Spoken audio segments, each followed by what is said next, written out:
Hey guys, so here's a quick update with Dollar Beans. So I'm here with my $80 account.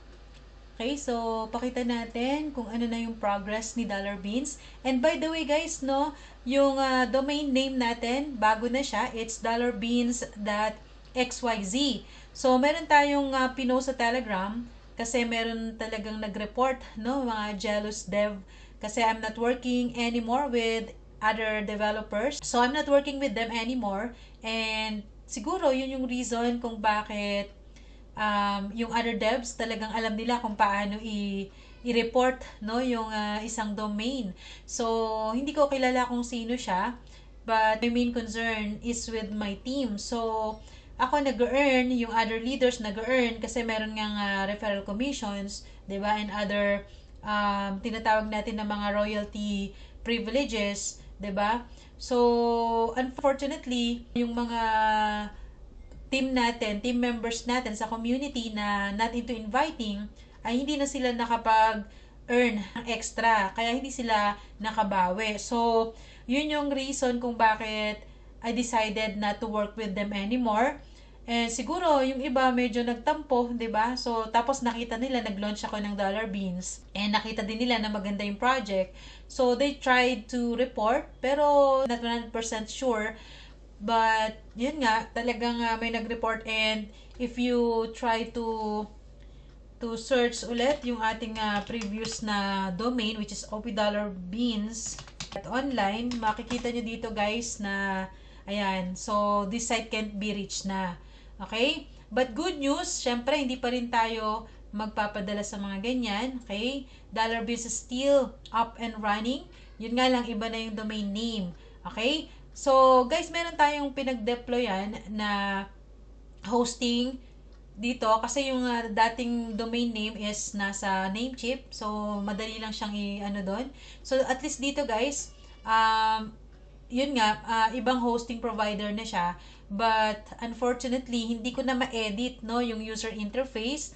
So, yung nandito sa referral link, manual na lang natin na palitan. Okay? So, instead of dollarbeans.online, papalitan nyo lang siya ng dollarbeans.xyz. Okay? So, ikakopy nyo lang yan. And then, papalit nyo lang siya. Okay? Kasi yun yung ating domain name. So, ito lang. I-delete nyo lang yan hanggang dito sa question mark. Okay? Yung start ulit yung question mark na yan. Hanggang dun na sa inyong wallet address. So, palitan nyo lang guys. And you can share your referral links na. So, for now, ito yung ating working na domain name. dollarbeans.xyz. So, dun lang kayo mag-login guys. And dun sa mga nagtatanong guys, no, lagi ko sinasabi, mag-join kayo dito sa ating Telegram channel. Kasi dun ako nag-update. Okay? So, katulad yung iba na hindi alam na hindi na ma-access yung dating domain name. So, hindi nyo alam na ito yung bago natin, na which is still up and running. Okay? So, sabi ko nga, napakaganda kasi ni Dollar Beans. And, for those of you na hindi nakakaalam, no, ang contract natin as unlike other previous projects na nag-e-end siya, meron siyang contract days. Ito guys, this is for lifetime na. Okay? Kaya naman, meron siyang treasury features. So, kung makikita nyo, nakalagay dyan is up to 6.5% per day. Pero pag nag-withdraw kayo ng kinabukasan, okay, frequent withdrawals, meron siyang tax. Okay? And yung tax na yun, malaki siya guys. Okay? So, ibig sabihin, nag-post naman ako dito sa ating Telegram channel, no? So, dito guys, sabi ko dito, no, you can withdraw daily. Okay? But, kailangan yung i-accept yung tax na malaki pag daily kayo nag-withdraw. But, kung hindi kayo mag-withdraw, i-compounding nyo yan. Earnings natin is 3.5%. So, nakalagay dito yan guys, no? Eat and you get 8.87% on your daily withdraw. And then, if you compound, 3.5% yung nadadagdag sa inyong capital. Okay? Which is, that's big. Alright? And then, yung strategy, no, na 7th day ka mag-withdraw, okay, compounding ka every day. 20% lang yung tax deduction. At yung tax deduction na yun, babalik yun sa contract, which is, yun yung magpapatibay ng ating contract, magpapaprolong ng ating contract. So, kung iisipin mo guys, no, baka hindi kayanin yung 3.5% daily, di ba? Tulad nito, ang laki-laki na ng aking dollar beans dyan. So, again, ang $10,000 beans is equivalent to 1 USDT. So, ibig sabihin pala guys, itong amount na to, i-divide natin, no? So, divide natin sa 10,000. So, that's 137 na yung value ng capital ko dito. Ito lang yung pinasok ko dyan, guys.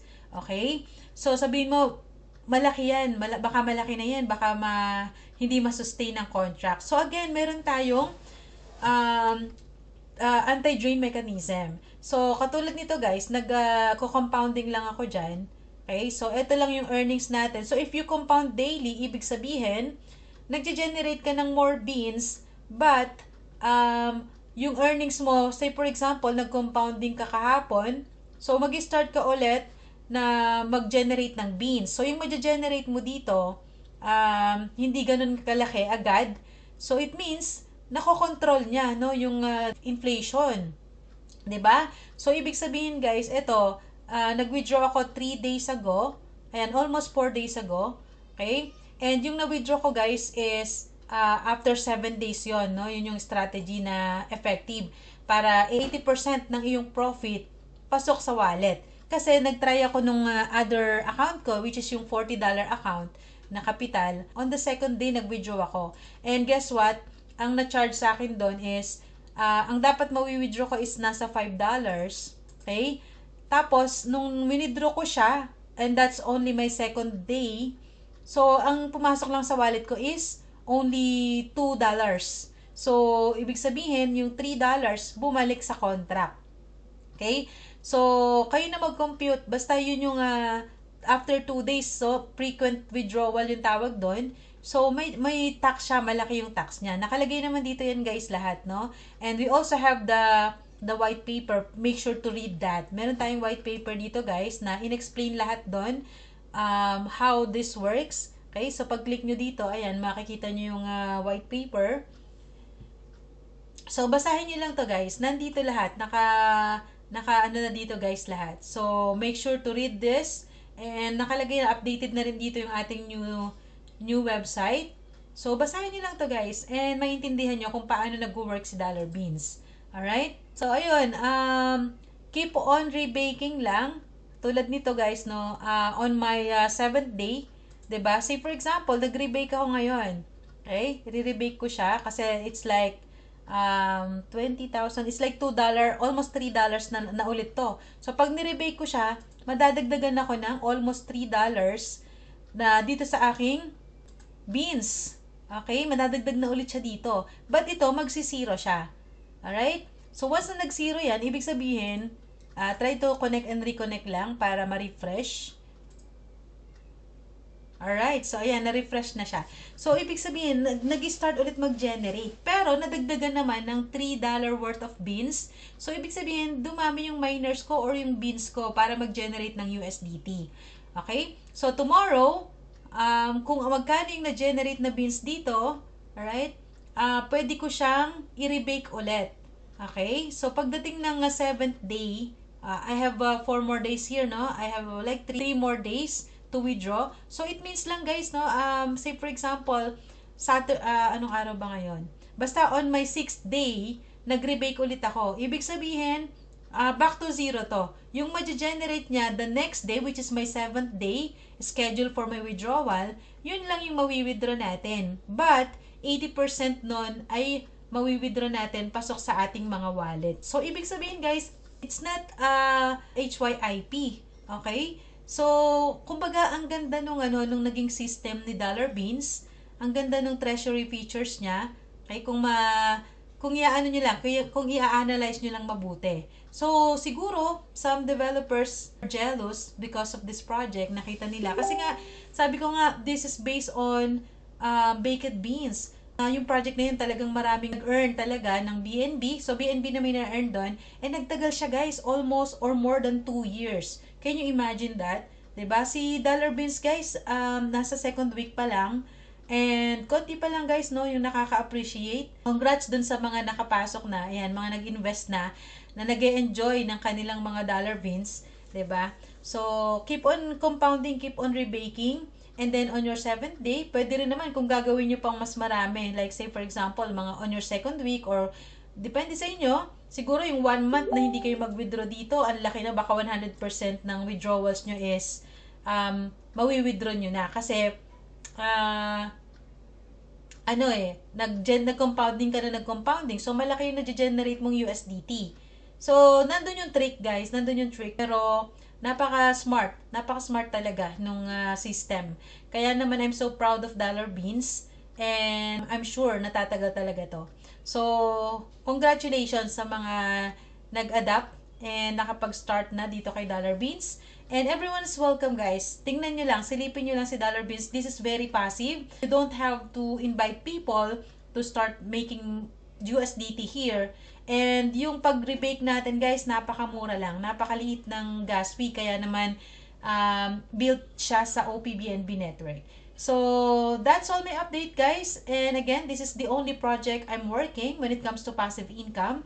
And the other one is my trend with Threads. So, that's 2 projects, big projects that I am working on. Samahan nyo ako, guys, sa 2 project na to. And we will make sure na hindi na masasayang yung ating mga hard-earned money for these 2 projects. So, again, that's all my update for today. Thank you so much, guys, for staying in my channel. And make sure to hit the notification bell para lagi kayong updated. And make sure to join our Telegram groups and channels. So, again, this is Baby Snow. Happy earnings, everyone. Bye-bye.